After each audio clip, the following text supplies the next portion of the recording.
Hello dear learners, कैसे हैं आप सब। तो डियर आज का क्लास जो है ये हम लोग का क्लास 7 का चैप्टर 4 है, एसिड बेसिस एंड सॉल्ट। ठीक है, तो चलिए स्टार्ट करते हैं हम लोग आज का क्लास। तो डियर जैसे कि हम लोग 6, 7, 8 का एनसीईआरटी का पहला टारगेट जो है वो एनसीईआरटी कंप्लीट करना है 6, 7, 8 का। फिर इसके बाद जो है हम लोग 9, 10 का भी बुक पर डिस्कस करेंगे अगर, तो ये हम लोग के लिए बीपीएससी के लिए काफ़ी रिलेवेंट होगा। ठीक है, तो एनसीईआरटी की एक एक पॉइंट जो है हम लोग के लिए बहुत ही मैटर रखता है और इसी बात को ध्यान में रखते हुए हम लोग एक एक चीज़ को यहाँ पे डिस्कस करने वाले हैं। ठीक है, तो डियर आपसे एक हम्बल रिक्वेस्ट है कि अगर आप चैनल में नए हैं ना तो सबसे पहले चैनल को सब्सक्राइब कर लीजिएगा, क्योंकि इससे डियर हमें मोटिवेशन मिलती है। तो और प्लीज़ शेयर भी कर दीजिएगा और आप प्लीज़ कमेंट करके बताइएगा कि ये वीडियो आपके लिए हेल्पफुल है कि नहीं है और हमें इसमें कोई इम्प्रूवमेंट करना चाहिए। अगर इम्प्रूवमेंट करना चाहिए तो कैसे करना चाहिए। ठीक है, आप अपनी राय ज़रूर दीजिएगा। तो चलिए स्टार्ट करते हैं डियर आज का क्लास। ठीक है, तो देखिए एसिड बेसिस एंड सॉल्ट, सबसे पहले हम थोड़ा सा आपको एसिड का डेफिनेशन बताते हैं। ठीक है, एसिड होता क्या है। तो देखिए एसिड ऐसा सब्सटेंस होता है ना जिसका टेस्ट जो रहता है ना खट्टा होता है। खट्टा मतलब शोर होता है। जैसे कि अगर हम लोग बात करें, जैसे लेमन जूस हो गया, ऑरेंज जूस हो गया, इसके बाद दही हो गया, तो इसका टेस्ट जो रहता है ना खट्टा होता है। तो इसको हम लोग क्या कहते हैं, एसिड कहते हैं। ठीक है, और इसका केमिकल नेचर ऐसे सब्सटेंस का क्या हो जाता है, एसिडिक हो जाता है।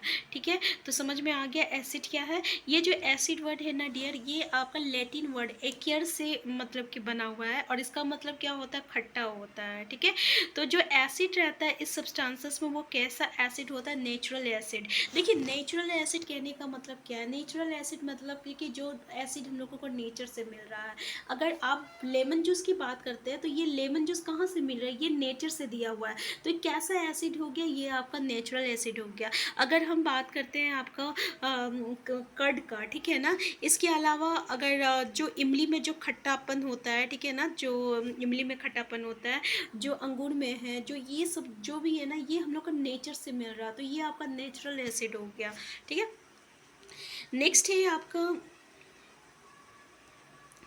आपका ये बेसिस। ठीक है, इसको हम लोग अल्कलाइन भी कहते हैं। तो ये बेसिस होता है क्या है डियर, तो बेसिस जो होता है ना एसिड सब्सटेंसेस को कहते हैं जिसका टेस्ट जो रहता है कैसा रहता है, बीटर होता है। कैसा होता है, बीटर होता है। अगर हम लोग बेकिंग सोडा जो का बात करें तो ये आपका बेसिस का एग्जाम्पल हो जाएगा। ठीक है, तो इसका नेचर क्या हो जाएगा, बेसिक हो जाएगा। इसका नेचर ऐसा सब्सटेंसेस का नेचर क्या हो जाएगा, बेसिक हो जाएगा। और पता है जब ऐसा चीज़ों को हम लोग छुएंगे ना तो कैसा लगता है, जैसा साबुन को छूने से जैसा महसूस होता है ना, वैसे ही वैसे ही हम लोग बेस को छुएंगे तो वैसे ही हम लोगों को महसूस होता है, वैसे ही अनुभव होता है। ठीक है, तो ये समझ में आ गया ना एसिड और बेस क्या है। अगर अब आपको एग्जांपल दिया जाएगा तो आप इजीली जो है एलिमिनेट कर सकते हैं ना कौन सा एसिड है कौन सा बेस है। अगर हम लोग यहाँ पे बात करें जैसे कि आपका शुगर हो गया, इमली हो गया, ठीक है, आंवला हो गया। देखिए अब देखिए बेकिंग सोडा भी हम लोग पढ़े ना बेस में आता है। कॉमन साल्ट भी जो है खट्टा नहीं है, तो ये भी आपका जो है एसिड में नहीं आएगा। ठीक है ना, तो ये सब कुछ चीज़ें हैं जैसे कि आप इजीली एलिमिनेट कर सकते हैं कि कौन सा आपका एसिड है कौन सा बेसिस है। ठीक है, तो डियर इंडिकेटर क्या होता है, इंडिकेटर एक स्पेशल टाइप ऑफ सब्सटेंस होता है जो कि हम लोगों को ये बताता है कि ये सब्सटेंस जो है ये एसिडिक है ये बेसिक है। ठीक है, जैसे कि यहाँ हम लोग इमली को जब खाते हैं तो हम लोग को खट्टा लगा तो हम लोग कह दिए कि ये आपका एसिड है। लेकिन ऐसा चीज़ जिसको हम लोग खा नहीं सकते, तो क्योंकि बहुत सारे एसिड जो रहते हैं वो हार्मफुल रहता है, आप उसको खा नहीं सकते, टेस्ट नहीं कर सकते हो, तो कैसे जानेंगे कि वो एसिड है कि बेस है। तो उसके लिए हम लोगों को किसका ज़रूरत पड़ता है, एंड इंडिकेटर का ज़रूरत पड़ता है। ये इंडिकेटर जो रहता है ना उसको कलर को चेंज कर देता है और बताता है कि देखो भाई ये एसिड है और ये बेस है। तो इस तरीके से हम लोग इसका इंडिकेटर का यूज़ करते हैं। क्लियर है ना, तो डियर यहाँ पे कुछ हम लोग नेचुरल इंडिकेटर यूज़ करते हैं। जैसे कि आपको आप देखे होंगे जैसे कि किसी कपड़े में ना अगर हल्दी का दाग लग जाता है और जब आप उसको जो है ना साबुन से जब धोते हो तो उसका कलर कैसा हो जाता है, रेड हो जाता है, होता है ना। ठीक है, तो ये जो है ना ये पता है क्या है, ये आपका एक नेचुरल इंडिकेटर है। ठीक है, अगर कुछ नेचुरल इंडिकेटर का नाम याद रख लीजिए क्योंकि ये पूछा जाता है। जैसे कि टर्मरिक हो गया, लिटमस हो गया, चाइना रोज पेटल्स, इसको हम लोग गुड़हल का जो फूल होता है ना, ये आपका नेचुरल इंडिकेटर का एक एग्जाम्पल है। क्लियर है, देखिए यहाँ पे कुछ आपको नेचुरल एसिड दिया हुआ है तो ये याद रखिएगा। और ऐसे भी ये पूछा जाता है कि विनीगर में कौन सा एसिड होता है, तो एसिटिक एसिड होता है। वो जो आपका चींटी जब काटता है ना तो लहरता है ना, तो उसमें क्या एसिड रहता है, फॉर्मिक एसिड रहता है। इसी तरह सिट्रस फ्रूट में कौन सा एसिड होता है, ऑरेंज और लेमन में सिट्रिक एसिड होता है। कर्ड में कैसा एसिड होता है, लैक्टिक एसिड होता है। स्पिनच में कैसा होता है, ऑक्सैलिक एसिड होता है। आंवला और सिट्रस फूड में कैसा होता है, एस्कॉर्बिक विटामिन सी होता है। और टेमारिंड, क्रैप्स, अनराइप मैंगो, इसमें कैसा होता है, टार्टरिक एसिड होता है। ठीक है, ये याद रखिएगा, ये पूछा जाता है डियर कि इसमें कौन सी एसिड पाया जाता है, कौन सा नेचुरल एसिड है। तो ये सब जितना भी है ना, अभी हम लोग देखें, ये हम लोगों को नेचर से मिल रहा है, ये सब नेचुरल एसिड है। क्लियर है। अब कुछ बेसिक एग्जाम्पल देखते हैं, जैसे कि कैल्शियम हाइड्रोक्साइड CaOH2, इसको कैल्शियम हाइड्रोक्साइड कहते हैं, ये लाइम वाटर में पाया जाता है। एल्यूमिनियम हाइड्रोक्साइड, ठीक है, ये आपको विंडो क्लीनर के लिए यूज़ होता है। सोडियम हाइड्रोक्साइड सॉप में पाया जाता है। पोटासियम हाइड्रोक्साइड, ठीक है, मैग्नीशियम हाइड्रोक्साइड जिसको मिल्क ऑफ मैग्नीशिया कहते हैं। क्लियर है ना डियर। एक थोड़ा सा हम बस थोड़ा सा आपको बताना चाहते हैं एसिड और बेस के बारे में। अभी हम लोग एसिड और बेस का डेफिनेशन देखे थे कि जिसका टेस्ट जो रहता है खट्टा होता है वो एसिड रहता है, जिसका टेस्ट जो रहता है वो आपका कड़वा होता है, बिटर होता है, वो आपका बेस होता है। लेकिन अब थोड़ा सा हम लोग ना पीएच स्केल के बारे में देखते हैं। ठीक है, ऐसे पीएच स्केल के बारे में, ठीक है, क्योंकि ये भी इंपॉर्टेंट है। जैसे कि डियर ये आपका 0 है, ये 7 है, ये 14 है। पता है ये 7 जो रहता है ना, ये आपका न्यूट्रल रहता है। जैसे पानी जो है ना, वो नाइदर एसिड है नाइदर बेस है, वो न्यूट्रल हो गया। उसका पीएच स्केल में वैल्यू कितना रहेगा, 7 रहेगा। देखिए जैसे जैसे ये आपका 7 की ओर जाता है, उतना ही इसकी जो एसिडिक प्रॉपर्टी होती है ना, वो डिक्रीज होती है। क्या होता है, डिक्रीज होता है। जैसे जैसे वो 0 की तरफ आता है, मतलब कि जितना कम वैल्यू रहता है पीएच स्केल में, 0, 0.1, 1, इस तरीके का जितने भी इसकी एसिडिक प्रॉपर्टी जो रहती है ना, ये इंक्रीज होता है। क्लियर है ना, जितना कम रहेगा। ठीक है, ऐसे जस्ट इसके अपोजिट, जितना ज़्यादा 7 से ज़्यादा बढ़ेगा उतना ही आपका बेसिक प्रॉपर्टी जो रहता है वो इंक्रीज़ होता है। ठीक है डियर, इंक्रीज़ हो रहा है। और जितना वो 7 की तरफ रहेगा उसका बेसिक प्रॉपर्टी जो रहता है डिक्रीज़ होता है। क्लियर है। यानी 14 जो है ना, ये मोस्ट सबसे ज़्यादा अल्कलाइन कौन सा रहेगा, जैसे 0 है, 14 है और ये आपका 1 है, तो ये न्यूट्रल है, ये सबसे ज़्यादा स्ट्रॉन्ग बेस हो गया, स्ट्रॉन्ग बेस हो गया। ठीक है, ये 1 जो है ना, ये आपका स्ट्रॉन्ग एसिड हो गया, स्ट्रॉन्ग एसिड हो गया। क्लियर है। जैसे ये 7 का तक जाएगा ना, इसका जो वैल्यू है ना वो डिक्रीज होते रहता है, होते जाएगा। ठीक है, उसकी एसिडिक प्रॉपर्टी और बेसिक प्रॉपर्टी जो रहता है वो इंक्रीज होता है।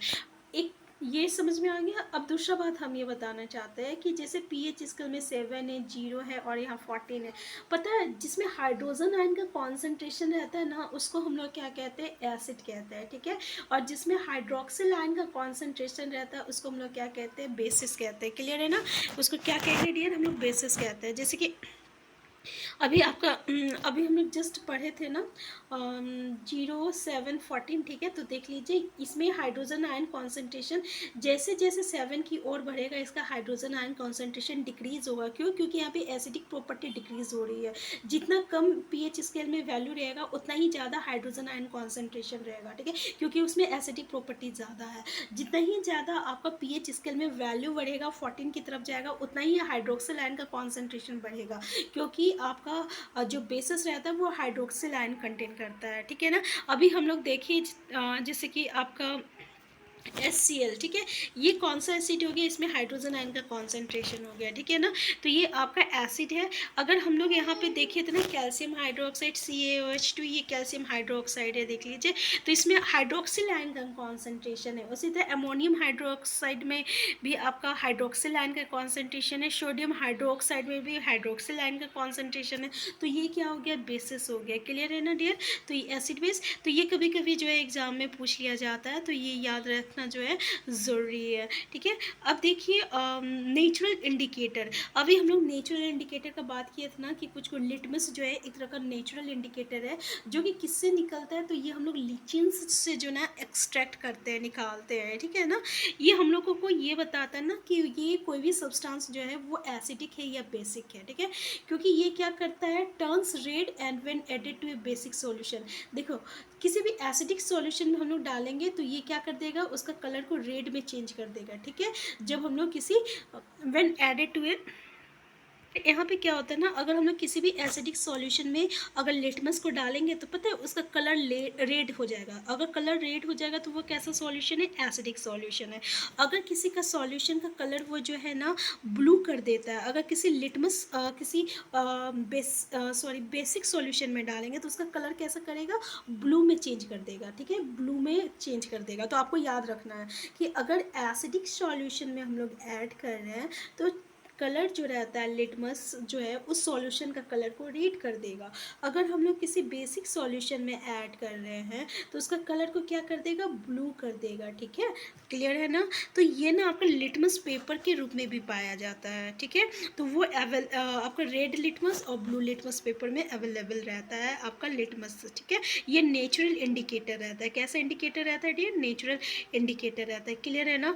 तो डियर आज की क्लास में हम लोग बस इतना ही करते हैं, नेक्स्ट क्लास में इससे आगे का हम डिस्कस करेंगे। देखिए मेरा इंटेंशन यही है कि हम जो भी पढ़ें बहुत ही बेटर तरीके से एक एक चीज़ को करें। ठीक है, और साथ में हम MCQ क्वेश्चन लेके भी आएंगे। तब आप देखिएगा अगर आप हमारे क्लास किए होंगे ना तो सारा जितने भी MCQ है ना बहुत ही ईजिली सॉल्व कर लीजिएगा। इसके साथ साथ हम आपको प्रीवियस ईयर का BPSC का क्वेश्चन भी दिखाएंगे, लेकिन इससे पहले हम लोग CTET का एग्ज़ाम दे लेते हैं।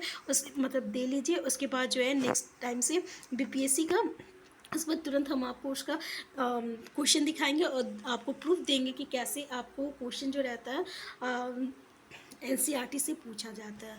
तो डियर अगर ये वीडियो आपके लिए हेल्पफुल है ना तो सबसे पहले चैनल को सब्सक्राइब कर लीजिएगा, इससे हमें मोटिवेशन मिलती है। और आपका जो भी क्वेरीज होगा प्लीज़ कमेंट बॉक्स में कमेंट कीजिए। हम फिर मिलते हैं, तब तक के लिए आप स्वस्थ रहिए, खुश रहिए, अपना ख्याल रखिए। Thank you.